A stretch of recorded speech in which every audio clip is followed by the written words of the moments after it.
This is Jeff and this is Photoshop, Merging Photos. Okay, so if you've been following along with any of our other screencasts, you might remember that we've done such things where we've merged elements of photos together and imported them in different photos, and then we've even blended those items so that they look like they're naturally part of the photo. But what if we wanted to take several photos and merge them all together into one gigantic photo or a panorama? Well, I'm going to go over here to the right of my screen. I'm going to select my rail yard folder, and I'm just going to drag this down here so we can see these pictures a little bit better. And I'm going to walk you through this folder here, and as we go through, you'll notice that these photos are kind of shot in sequence.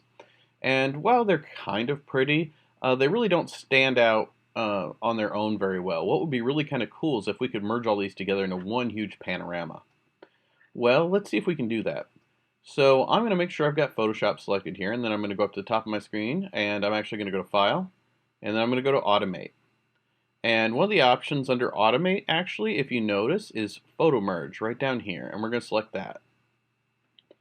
I suggest starting with Auto. Perspective, cylindrical, spherical, all those have their place, but Auto frequently is going to be smart enough to figure out what you need to do. So at least start with that one, and then you can play with the others. So let's go ahead and browse. And you'll notice it's already set to rail yard 2, so I'm actually going to make sure I select all these photos. So what I've done to do that is I've just hit Shift and I use the arrow keys to make sure I select them all. And I'm going to say Open. Now it's merging a ton of different photos here, so this is going to take a minute. So I'm going to go over here and I'm going to say OK. And we're going to let it do its thing. It's going to take a while.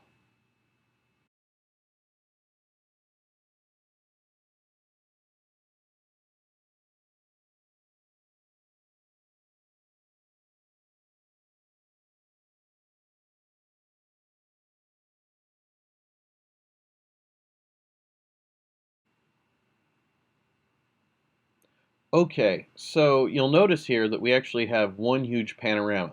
It's not perfect. The edges are a little bit rough in some spots, so we're going to need to do some trimming down the line here. But before we do that, let's go ahead and make sure that we do some other cleanup to make sure that we can kind of be consistent in our work. Alright, the very first thing I want to call your attention to over on the right hand side here is the layers palette, and notice that we have a ton of linked layers. This would be great if we intended to manipulate any one of these layers individually. For instance, if we wanted to turn off a section, watch, the content actually from that whole section disappears. I can do it somewhere else. Oh, there's a piece of the sky gone. There's another piece of the sky gone. It kind of lets you know that there's actually several photos here that are in composite currently in different layers. In order to deal with that most effectively, let's actually, though, go over here to the layer and let's do Merge Visible. And we're going to merge these all into one huge layer. This will take a second. Alright, so the photos are merged together into one big layer. The very first thing that we need to do now is that we actually need to save this as a PSD so that we can make sure that anything we do from here on out is captured. So we're going to call this, notice it says Panorama. I'm going to call it Rail Yard Panorama 1. And I'll make sure it's a Photoshop file, and I'll make sure it keeps layers. I'm going to hit Save, and I'm going to say OK. So let's start cleaning up the edges now that we've actually kind of got it, now that we've actually managed to take the photos and merge them all down to one layer. Alright, so one of the very first things I'm going to do in order to kind of edit this image and clean up the edges is that we're actually going to go over to the Edit menu, and I'm actually going to do Transform. And I think the best one that's probably going to help us out here is Distort.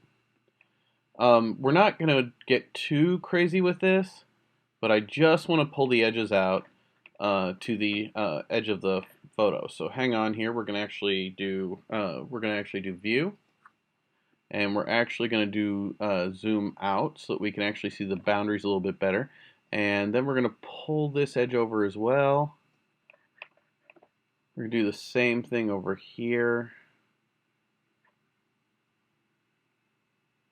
Just a bit.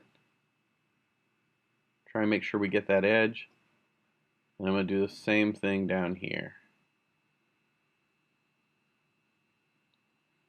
And that should pretty much take care of it. I'll get a little bit of distortion over on the left hand side here, but that's okay for our purposes for now. I'm going to say OK. Now, as you can see, we've got a pretty good panorama. There are a couple of problems that we ended up with here. Due to the way this was shot, we're ending up with a bit of a focal distortion, but actually it kind of lends a cool feel to this photograph. There's ways that we can deal with this and transform the center portion if we really wanted to, but I kind of like it how it is. So that's how you would create a panorama from many linked images or many similar images in Photoshop.